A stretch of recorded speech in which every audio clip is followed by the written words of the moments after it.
لقد أرسلنا رسلنا بالبينات وأنزلنا معهم الكتاب والميزان ليقوم الناس بالقسط وأنزلنا الحديد فيه بأس شديد ومنافع للناس وليعلم الله من ينصره ورسله بالغيب إن الله قوي عزيز ولقد أرسلنا نوحا وإبراهيم وجعلنا في ذريتهما النبوة والكتاب فمنهم مهتد وكثير منهم فاسقون ثم قفينا على آثارهم برسلنا وقفينا بعيسى بن مريم وآتيناه الإنجيل وجعلنا في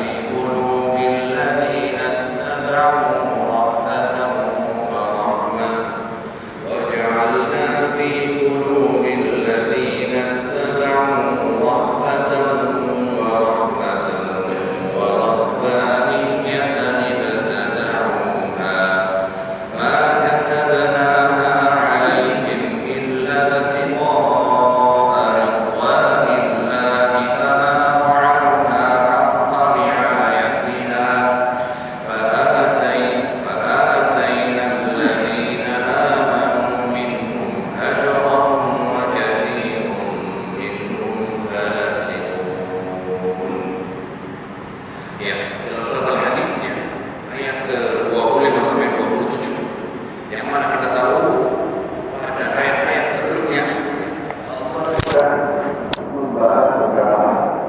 Dari mulai awal surat Allah membahas tentang siapa Allah Subhanahu wa taala, sifat-sifat Allah yang Maha Agung dan betapa kita sebagai manusia diikuti tidak akan rugi kalau kita mengikuti syariat Allah Subhanahu wa taala.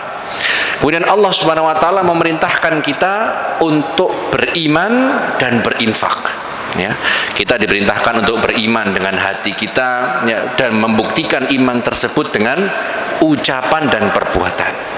Kemudian Allah taala melanjutkan bagaimana Allah nanti pada hari kiamat akan memisahkan antara orang-orang yang jujur, orang-orang yang beriman dengan benar dan orang-orang yang munafik hanya menampakkan keimanan padahal di dalam hatinya tersembunyi kekufuran.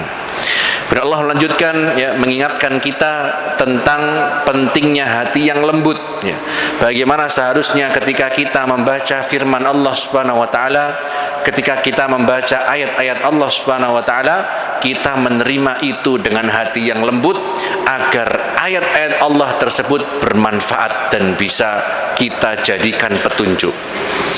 Kemudian Allah memperingatkan ya bahwasanya takdir itu adalah sesuatu yang tidak bisa luput ya.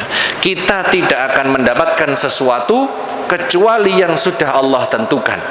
Dan kalau sesuatu itu tidak ditakdirkan untuk kita, maka kita tidak akan terkena hal tersebut. Nah, sekarang di ayat ke-25 ini Allah Subhanahu wa taala melanjutkan ya pembicaraan tentang bagaimana Allah telah mengutus rasul-rasul sebelum Nabi Muhammad SAW. Seakan-akan ya yang kita baca di ayat 1 sampai 24 ya, itu bukanlah pesan yang baru diturunkan pada Nabi Muhammad SAW. Melainkan Islam itu adalah ajaran yang sudah ada sejak zaman ayah kita Nabi Adam sampai ditutup dengan khatamul anbiya wal mursalin Sayyidina Muhammad sallallahu alaihi wasallam. Jadi kita seakan-akan dibawa ya, bahwasanya sebelum kalian pun sudah ada umat-umat lain yang kami utus kepada mereka nabi-nabi sebelum Nabi Muhammad sallallahu alaihi wasallam. Apa kata Allah? Allah berfirman, laqad arsalna rusulana, sungguh benar-benar telah kami utus rasul-rasul kami. Ya, sebelum Nabi Muhammad SAW sudah ada rasul-rasul lain yang diutus kepada umat manusia. Diutus dengan apakah rasul-rasul tersebut? Kata Allah, bil bayyinat, dengan bukti-bukti yang nyata. Karena sebagaimana kita tahu ya, kita diciptakan untuk beribadah, dan diantara kasih sayang Allah Subhanahu wa taala adalah Ia tidak membiarkan hambanya tersesat begitu saja. Allah mengutus rasul-rasul yang mendapatkan wahyu melalui perantara malaikat Jibril untuk memberi peringatan dan kabar gembira. Ya. Maka Allah mengingatkan bil bayyinat, dengan bukti-bukti yang nyata. Dan apalagi yang dibawa oleh para rasul, wa anzalna ma'ahumul kitaba wal mizan, dan kami turunkan kepada bersama dengan rasul-rasul tersebut ada dua hal, Alkitab dan Al-Mizan. Ya, secara sederhana ya, yang bisa kita ambil dari potongan ayat ini, bahwasanya rasul-rasul terdahulu mendapatkan wahyu dari Allah Subhanahu wa taala. Yang pertama, fungsinya adalah untuk menjadi rujukan ya. Karena Alkitab sebagaimana Al-Qur'an adalah sebuah buku, sebuah kitab yang layak untuk kita jadikan pedoman hidup. Dan yang berikutnya wal mizan ya, yaitu timbangan syariat yang dijadikan standar ya. Mizan bisa kita terjemahkan ya, standar ketika kita mau menimbang sesuatu itu benar atau salah. Kenapa Allah menurunkan al-mizan kepada manusia ya? Karena sudah tabiatnya manusia, mereka itu suka saling berselisih paham. Yang A berpandangan seperti ini, yang B berpandangan seperti itu, yang C orang lain berpandangan dengan pendapat yang lain pula. Dan masing-masing punya pendapat disertai dengan alasan, argumen, dan latar belakang yang berbeda-beda. Maka kalau Allah membiarkan manusia begitu saja, maka akan ada perselisihan yang tidak ada hentinya. Oleh karena itu Allah menurunkan wal mizan ya, menurunkan timbangan, menurunkan standar, menurunkan neraca untuk dijadikan rujukan ketika orang-orang harus menentukan benar dan salah. Lalu kata Allah Subhanahu wa taala, liyakuman nasu bil qist, agar manusia dapat melaksanakan keadilan. Dan sebagaimana kita tahu ya, bahkan setelah Allah menurunkan syariatnya pun, setelah Allah menurunkan hukum-hukumnya pun, manusia banyak yang masih memilih untuk berhukum dengan hukum manusia. Kenapa? Karena kalau harus nurut hukum Allah, mungkin dia tidak mendapatkan bagian yang lebih banyak dari kenikmatan dunia. Kalau menggunakan hukum Allah tidak bisa seenaknya. Kalau menggunakan hukum Allah tidak bisa seinginnya dia ya. Maka banyak manusia yang berpaling dari hukum Allah dan kemudian memilih untuk berhukum dengan hukum selain Allah Subhanahu wa taala. Kemudian Allah menyebutkan tentang Al-Hadid ya. Al-Hadid ini adalah judul surah kita ya, nama surah kita. Wa anzalnal hadida fihi ba'sun syadidun wa manafi'u linnas, dan kamilah yang menurunkan besi, di mana dalam besi tersebut terdapat ya sifat keras ya, terdapat kekuatan yang hebat dan juga manfaat yang beraneka ragam untuk manusia. Dan Allah Subhanahu wa taala mengingatkan ya, seakan-akan kita dalam kehidupan kita sehari-hari senantiasa butuh tentang besi ya. Kita menggunakan peralatan ini, peralatan itu, bahan dasar ini, bahan dasar itu. Banyak yang menggunakan berbahan dasar besi ya. Maka Allah Subhanahu wa taala mengingatkan, yang kalian manfaatkan ya dari besi itu merupakan sesuatu yang diberikan oleh Allah Subhanahu wa taala. Dan kalau yang kita gunakan itu merupakan pemberian Allah, maka tentu tidak layak kalau kita menggunakan pemberian Allah untuk bermaksiat kepada Allah Subhanahu wa taala. Lalu Allah melanjutkan, waliya'lamallahu man yansuruhu wa rusulahu bil ghaib. Dan Allah menurunkan hal-hal itu agar Allah tahu siapa yang benar-benar menolong Allah dan Rasulnya bil ghaib, ketika seakan-akan ia tidak dilihatnya oleh siapa-siapa. Karena ya, dengan adanya besi kita bisa membuat pedang, kita bisa membuat baju zirah, ya. Sebagaimana kata Allah SWT, wa alanna lahul hadid ani'mal sabiqah. Ketika Allah berfirman pada Nabi Dawud, ya, kami jadikan besi itu lunak bagi Dawud agar dia bisa membuat baju zirah, ya. Maka besi itu Allah jadikan perantara sebagai alat perang, ya, sebagai pedang, sebagai perisai, sebagai baju zirah, yang mana itu digunakan untuk berperang di jalan Allah, supaya nampak siapa yang mereka benar-benar berani berjihad atau justru mereka cenderung untuk lari dari membela kebenaran. Innallaha qawiyyun aziz. Sungguh Allah Subhanahu wa taala itu maha kuat, ya, lagi maha perkasa. Kemudian dalam ayat berikutnya Allah berfirman, walaqad arsalna nuhan wa ibrahim. Dan sungguh kami telah mengutus Nabi Nuh dan Nabi Ibrahim. Wa ja'alna fi dzurriyyatihim an-nubuwwata wal kitab. Dan kami jadikan pada keturunan keduanya itu ada kenabian dan juga Alkitab. Jamaah yang dirahmati Allah, kalau kita renungi, ya, kenapa yang disebut itu Nabi Nuh dan Nabi Ibrahim? Nah, kira-kira kenapa? Padahal Nabi itu jumlahnya banyak, ya, Rasul juga jumlahnya banyak. Tapi kenapa yang disebutkan itu adalah Nabi Nuh dan Nabi Ibrahim? Karena ketika dua Nabi ini, ya, semua Nabi yang datang setelah beliau berdua tidak keluar dari garis keturunannya. Ketika Nabi Nuh alaihissalam, ya, setelah banjir itu sudah surut, ya, semua makhluk di muka bumi yang tidak ikut, ya, kebanyakan sudah meninggal, maka manusia yang hidup adalah yang bersama dengan Nabi Nuh alaihissalam. Dan yang diangkat menjadi nabi adalah keturunannya dari Nabi Nuh alaihissalam. Sedangkan Nabi Ibrahim, ya, Nabi Ibrahim itu adalah Abul Anbiya, bapaknya para nabi. Yang mana kita tahu sepeninggal Nabi Ibrahim, beliau memiliki dua orang putra, ya, yang satu bernama Ismail dan yang satu bernama Ishak. Dari Nabi Ishak muncullah nanti kelak, ya, Nabi Yakub dan seterusnya menjadi Bani Israel, ya, yang mana sebagaimana disebutkan oleh sebagian ulama, dalam Bani Israel itu ketika seorang nabi wafat akan digantikan dengan nabi lain yang diutus. Jadi nabi di Bani Israel itu seakan-akan apa? Berganti-gantian.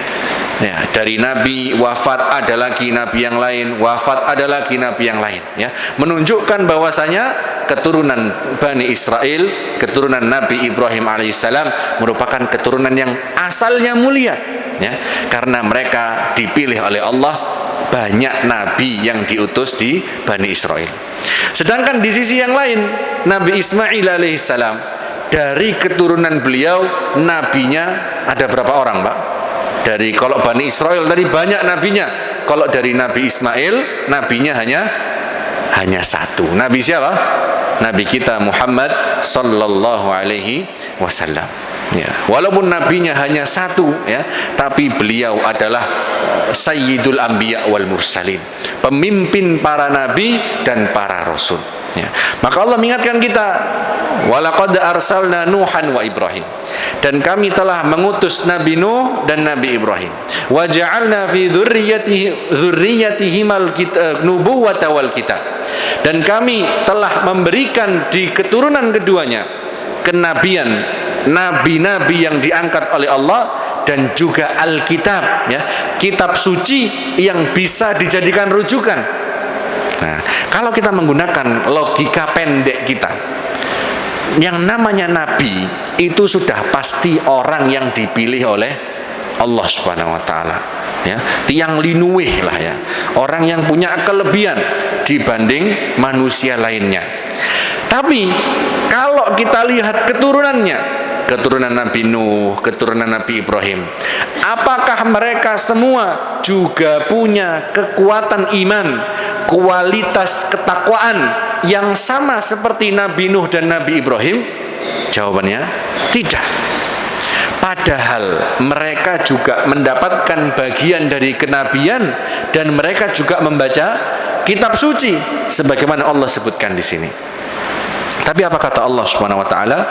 Faminhum muhtadin wa katsirum minhum fasiqun. Maka di antara mereka ada yang mendapatkan petunjuk, sedangkan kebanyakan dari mereka adalah orang-orang yang fasik. Jamaah yang dirahmati Allah, kalau kita renungi, bukankah itu ironis ya, ketika suatu kaum merupakan keturunan dari seorang nabi ya, seorang nabi yang mulia, Nabi Nuh, Nabi Ibrahim, yang mana kedudukan beliau sangat tinggi di sisi Allah Subhanahu wa taala.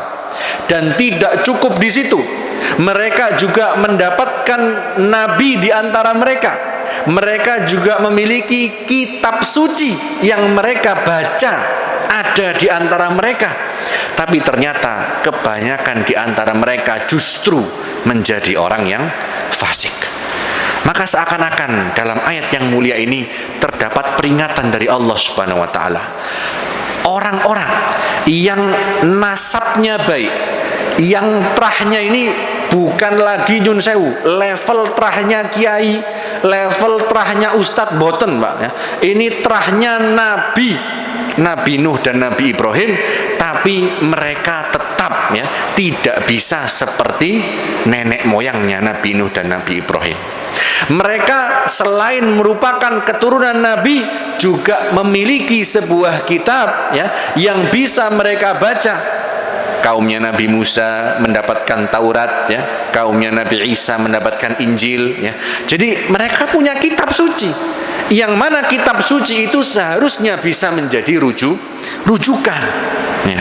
Tapi ternyata walaupun dengan segala ya pendukung-pendukung itu untuk berbuat ketaatan, pada akhirnya kebanyakan mereka justru menjadi orang-orang fasik. Jadi pelajaran yang bisa kita ambil adalah, kalau mereka yang merupakan keturunan Nabi saja itu bisa menyeleweng sedemikian jauhnya, apalagi kita yang bukan keturunannya Nabi ya. Dan seakan-akan juga sebagai peringatan ya, mereka memiliki kitab ya, mendapatkan buku ya, mendapatkan firman Allah yang bisa mereka baca, tapi itu tidak membuat mereka taat kepada Allah. Seakan-akan kita diperingatkan, wahai kaum muslimin, lihatlah kalian, lihatlah keadaan kalian. Di depan kalian sekarang sudah ada Al-Quran, firman Allah, kitab suci yang Allah lebihkan di antara kitab-kitab yang lain. Kalau kita belajar Pak ya, satu-satunya firman Allah, kitab suci yang dijaga oleh Allah langsung hanyalah Al-Quran. Inna nahnu nazzalna dzikra wa inna lahu lahafidun. Sungguh kamilah yang menurunkan az-dzikra, yaitu Al-Quran, dan sungguh kamilah yang akan menjaganya. Tentu ini menjadikan Al-Quran punya tingkatan yang jauh di atas kitab-kitab sebelumnya, yang mana kitab-kitab sebelumnya seperti Taurat dan Injil, penjagaannya dipasrahkan pada para ahli agama di kaum-kaum tersebut ya. Dan karena yang dipasrahkan adalah manusia, maka kitab itu pun terdapat perubahan ya. Mereka merubah hukum-hukum Allah, merubah firman-firman Allah, mereka menambahkan, mereka mengurangi sesuai hawa nafsu mereka ya. Makanya kok kita sekarang susah mendapatkan naskah Taurat dan Injil yang valid sampai ke Nabi Musa dan Nabi Isa alaihimussalatu wassalam. Nah, jadi seakan-akan terdapat peringatan, mereka sudah punya Alkitab, kalian juga dikasih Alkitab. Maka kira-kira apa sikap yang akan kalian ambil? Apakah kalian akan berpaling dari kitabullah sebagaimana orang-orang sebelum kalian berpaling dari kitabullah? Dan apabila kalian berpaling, maka kalian akan termasuk orang-orang yang fasik. Dan tentu Allah Subhanahu wa taala, ya, Allah Subhanahu wa taala tidak melewatkan, ya, ketika Allah menyebutkan faminhum muhtadin, ya. Tetap ada sebagian dari golongan Bani Israel, ya, yang mereka mendapatkan petunjuk. Mereka konsekuen dengan hukum Taurat, ya. Mereka istiqomah dengan hukum Injil, ya. Tapi itu hanya sebagian kecil.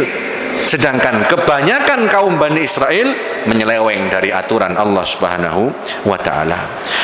Kemudian Allah Ta'ala melanjutkan, "Tsumma qafaina ala atharihim birusulina." Kemudian kami iringi di belakang mereka dengan rasul-rasul kami, ya, banyak rasul dari kalangan Bani Israel. Wa qafaina bi Isa bin Maryam, dan kami iringi juga dengan Nabi Isa bin Maryam, wa atainahul Injil, dan kami berikan kepada Nabi Isa kitab yang disebut dengan kitab Injil, ya. Wa ja'alna fi qulubil ladzina tabauhu ra'fatan wa rahmah, dan kami jadikan di hati-hati orang-orang yang mengikuti Nabi Isa itu adalah kelembutan dan kasih sayang, ya. Jadi Allah sudah menceritakan orang-orang yang mengikuti Nabi Isa alaihissalam itu memang punya sifat yang cenderung dekat dengan kasih sayang, ya. Makanya Allah sebutkan bahwasanya yang lebih keras perlawanannya terhadap orang Islam adalah orang-orang Yahudi dan tidak seperti orang-orang Nasara. Kemudian Allah Ta'ala melanjutkan, ya, wa rahbaniyatani betada'uha. Sayangnya, ya, ketika pengikut Nabi Isa alaihissalam yang diberikan kitab Injil ini, ya, sepeninggal Nabi Isa mereka membuat suatu hal yang baru, ya, suatu yang dinamakan dengan kerahiban, ya. Kerahiban itu apa? Mereka tidak mau menikah dengan perempuan, mereka tidak mau menikah, mereka menjauhi, ya, kehidupan dunia, mereka tidak mau bergaul, bercampur baur dengan manusia, dan mereka ingin menyendiri hanya untuk ibadah saja. Apakah ini hal yang baik? Ya, Allah meringatkan wa rahbaniyatani betada'uha. Kerahiban itu adalah sesuatu yang mereka ada-adakan sendiri. Makanya kalau ditanya dalam Islam apakah ada kerahiban, ya? Apakah dalam Islam itu kita diajarkan untuk tidak gumbul sama orang lain? Kita wis pokoknya dekem di tempat kita sendiri, kita wis pokoknya setiap hari ngaji Quran saja, setiap hari zikir saja, tidak perlu mencari rezeki, tidak perlu mengusahakan, ya, karunia Allah Subhanahu wa taala. Maka jawabannya salah, ya. Justru Nabi SAW bersabda dalam sebuah hadis, al-mu'min alladhi yukhalitun nas wa yasbiru ala adahum khairun minal mu'minil ladzi la yukhalitun nas wa la yasbiru ala adahum. Seorang mukmin yang dia hidup membaur di tengah masyarakat dan sabar kalau dia diganggu oleh orang-orang tersebut lebih baik, lebih bagus, lebih utama daripada seorang mukmin yang tidak mau bergaul dengan manusia dan dia tidak sabar kalau diganggu oleh orang lain. Berarti Islam mengajarkan kita untuk, ya, hidup di tengah masyarakat, membaur di tengah masyarakat. Kita berusaha untuk memberikan pengaruh yang baik kepada masyarakat. Kata Allah Subhanahu wa taala, "Ud'u ila sabili rabbika bil hikmati wal mau'izatil hasanah." Ajaklah menuju jalan Tuhanmu dengan kebijaksanaan dan dengan nasihat yang baik. Wajadilhum billati hi ahsan. Dan apabila perlu, berdiskusilah, berdebatlah, beradu argumenlah dengan mereka dengan cara yang paling baik, kata Allah Subhanahu wa taala. Jadi dalam Islam tidak ada kerahiban, ya, tidak mau menikah, menjauhi lawan jenis sama sekali, ya, kemudian hanya 100% ibadah. Justru sebaliknya, ya, ketika selesai Jumatan saja kita diperintahkan untuk fantashiru fil ardi wabtaghu min fadlillah. Menyebarlah kalian di muka bumi dan carilah karunia-Nya Allah Subhanahu wa taala. Jadi Islam itu memotivasi kita untuk mencari rezeki yang halal yang sudah Allah tentukan kadarnya untuk hamba-hambanya. Nah, tapi Allah memperingatkan, ya, di golongan Bani Israel pengikut Nabi Isa, Ada orang-orang yang mereka membuat sesuatu yang namanya kerahiban, ya. Maka katabna alaihim illa ibtigha'a ridwanillah. Kami tidak pernah mewajibkan kerahiban itu kepada mereka, tapi mereka sendiri yang membuat-buatnya, walaupun ya niat mereka sebenarnya baik, ingin mendapatkan ridhonya Allah Subhanahu wa taala. Tapi sayangnya yang terjadi adalah fama ra'auha haqqa ri'ayatiha. Mereka tidak bisa menjaga kerahiban itu sebagaimana seharusnya, ya, karena mereka terlalu menahan diri, justru mereka akhirnya menyalurkan pada sesuatu yang haram, ya. Padahal kalau sudah Allah berikan solusi yang halal, maka kita gunakan solusi halal tersebut sebagai satu bentuk kasih sayang dari Allah Subhanahu wa taala. Fa'atainal ladzina amanu minhum ajrahum wa katsirum minhum fasiqun. Sama seperti surat sebelumnya, ayat sebelumnya, maka kami berikan orang-orang yang beriman di antara mereka pahala mereka, sedangkan kebanyakan dari mereka adalah orang-orang yang fasik. Kemudian ayat yang terakhir, ya, tadi sudah kita baca ayat yang terakhir, ayat ke-27. Di antara pelajaran yang bisa kita ambil dari 3 ayat ini, yang pertama, bahwasanya kebenaran yang diajarkan oleh Sayyidina Muhammad SAW itu bukanlah sesuatu yang baru beliau pertama kali ajarkan, ya. Sebelum Nabi Muhammad SAW sudah ada nabi-nabi lain, Nabi Nuh, Nabi Ibrahim, Nabi Musa, Nabi Isa, yang mengajarkan tauhid, mengajarkan syariat Islam, yang mengajarkan tentang akhlak yang mulia sebelum dilahirkan Nabi Muhammad SAW. Maka kita harus bersemangat, ya. Jangan karena kita sekarang merasa umat Islam itu lemah, seakan-akan kita tidak bisa melakukan apa-apa, ya. Kita harus ingat, sebelum kita sudah ada para nabi dan rasul yang mengemban risalah yang sama, dan tidak semua dari mereka selalu menjadi yang paling tinggi, ya. Kadang mereka menang, kadang mereka kalah, dan seperti itulah kehidupan. Kata Allah SWT, wa tilkal ayyamu nudawiluha bainan nas, dan hari-hari itu kami bergantikan di antara manusia. Kemudian yang kedua, pelajaran yang bisa kita ambil adalah bahwasanya keturunan yang mulia itu tidak menjamin bahwasanya kita akan mendapatkan posisi yang tinggi di sisi Allah Subhanahu wa taala. Dalam sebuah riwayat disebutkan bahwasanya kemuliaan nasab itu tidak akan bisa bermanfaat apa-apa kalau tidak disertai dengan amalan yang sesuai dengan kemuliaan nasab tersebut. Lalu yang terakhir, bahwasanya jangan sampai kita seperti sebagian kaum dari Bani Israel ketika mereka mengada-adakan sesuatu yang tidak diajarkan oleh Nabi Isa alaihissalam dan justru membuat mereka tersesat dari jalan yang lurus. Demikian bisa kami sampaikan. Mungkin ada yang mau ditanyakan atau didiskusikan sebelum kami tutup, kami persilahkan. Dari para jamaah, barangkali ada yang mau bertanya.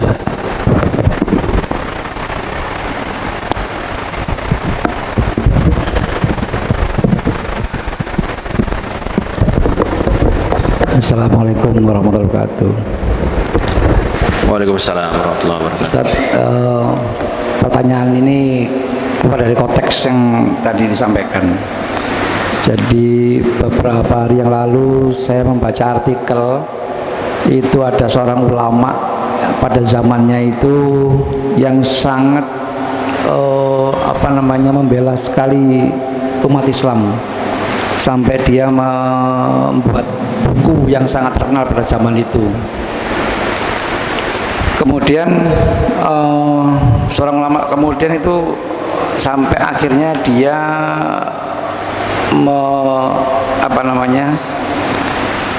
masuk agama Nasrani. Padahal dulu yang membela Islam dia, tapi dia kembali. Saya melihatnya itu suatu takdir yang kita nggak tahu. Semuanya juga nggak tahu takdir. Jadi pada saat dia berbuat baik, pada akhirnya dia jadi tidak baik. Yang saya tanyakan itu bagaimana kita tahu dan atau mengantisipasi takdir pada masa akhir seperti kejadian yang seorang ulama tadi, Ustaz. Terima kasih, Ustaz. Iya. Alhamdulillah, ya. Ringkasnya ada seorang ulama yang dikenal membela Islam, tapi kemudian beliau malah justru murtad, ya, dan wafat dalam keadaan kafir. Bagaimana caranya kita supaya terhindar dari hal tersebut? Yang pertama, kita harus sadar bahwasanya keimanan kita, ya, istiqomahnya kita itu 100% di luar kekuasaan kita. Kata Nabi SAW, wa inna ahadakum la ya'malu bi amali ahlil jannah hatta ma yakunu bainahu wa bainaha illa dhira' fayasbiqu alaihi alkitab fayamalu bi amali ahlin nar fayadkhuluha. Sungguh ada seorang di antara kalian sepanjang hidupnya itu beramal dengan amalan penduduk surga, sholat, puasa, zakat, ngaji, sampai-sampai seakan-akan jarak dia dengan surga itu tinggal sejengkal, lantas dia beramal dengan amalan penduduk neraka dan dia mati lalu masuk ke dalam neraka. Begitu pula sebaliknya, ada orang yang sepanjang hidupnya banyak berbuat dosa, seakan-akan dia itu tinggal sedikit aja lagi masuk neraka, tapi dia malah beramal dengan amalan penduduk surga, lalu dia malah masuk ke dalam surga. Jadi yang harus kita yakini bahwasanya keimanan kita, istiqomahnya kita, baik dan buruknya kita itu sepenuhnya di tangan Allah Subhanahu wa taala. Ketika kita merasa kita punya andil, disitulah kita sudah punya sifat sombong. Karena kita merasa bahwa oh saya bisa, oh saya punya kendali, oh saya begini. Padahal hakikatnya kata Nabi SAW, tidak ada seorang pun yang masuk surga kecuali karena rahmat Allah Subhanahu wa taala. Para sahabat tanya, tidak pula engkau ya Rasulullah? Tidak pula saya. Ya. Jadi bahkan Nabi Muhammad SAW pun bisa masuk surga itu karena kasih sayang Allah. Itu yang pertama. Lalu yang kedua, ya, para ulama menjelaskan hadis yang tadi, dia beramal baik lantas dia beramal buruk dan masuk neraka, itu ada beberapa sebabnya. Dan di antara yang paling berbahaya adalah ketika dia beramal dengan amalan baik, itu hatinya dalam kondisi tidak ikhlas, ya. Jadi dia beramal, dia mungkin ngaji tapi supaya dibilang qori, ya. Dia belajar agama supaya dibilang alim. Dia sedekah, infak, wakaf supaya dibilang, ya, muhsinin misalkan, donatur yang hebat gitu. Lah karena ketidakikhlasan ini, dia ketika diuji hatinya tidak kuat, ya. Akhirnya dia justru berpaling dan malah termasuk penduduk neraka. Nah itu yang kedua. Jadi penting sekali ketika kita menjalani kehidupan, ya, baik itu hidup kita sedang enak, sedang nggak enak, iman kita sedang naik atau sedang turun, ya, karena iman itu yazidu wa yanqus. Bisa naik, waktu naik semangat itu tiap hari pengennya ngaji, tiap hari pengennya tahajud, tiap hari pengennya puasa. Atau justru sebaliknya, wis pokoknya bendino sholat wajib gak kelewat, wis pokoknya saya ngeliat liannya wis gak kecekel, kasarnya seperti itu. Apapun kondisi kita, kita harus selalu berusaha, saya lakukan ini untuk Allah Subhanahu wa taala. Karena kalau ada ketidakikhlasan, ya dikhawatirkan nanti itu akan merusak ibadah-ibadah kita ke depannya.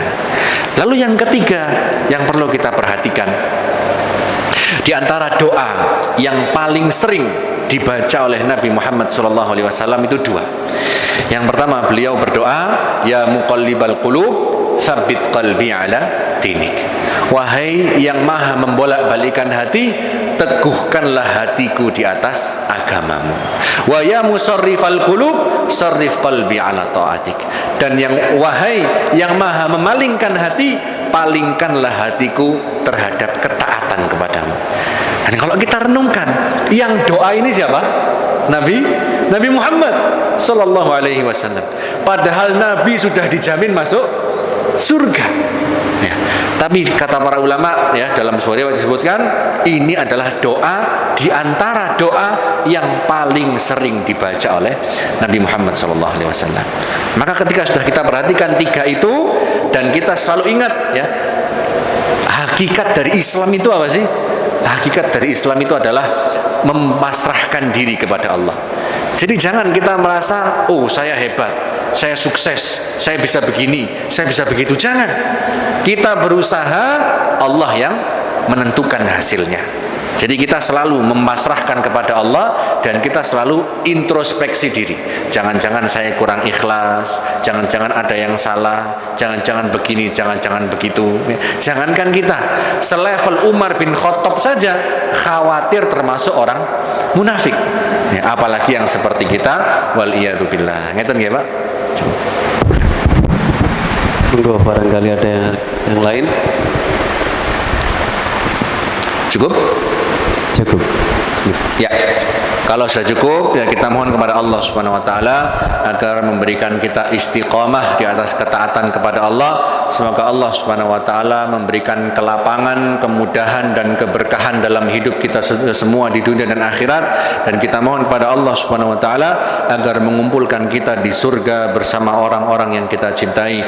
Rabbana hab lana min azwajina wa dzurriyyatina qurrata a'yun waj'alna lil muttaqina imama. Rabbana ighfir lana wa liwalidina warhamhum kama rabbawna shighara. Rabbana atina fid dunya hasanah wa fil akhirati hasanah wa qina adzabannar. Subhanakallahumma bihamdik asyhadu an la ilaha illa anta astaghfiruka wa atubu ilaik. Wassalamu alaikum warahmatullahi wabarakatuh.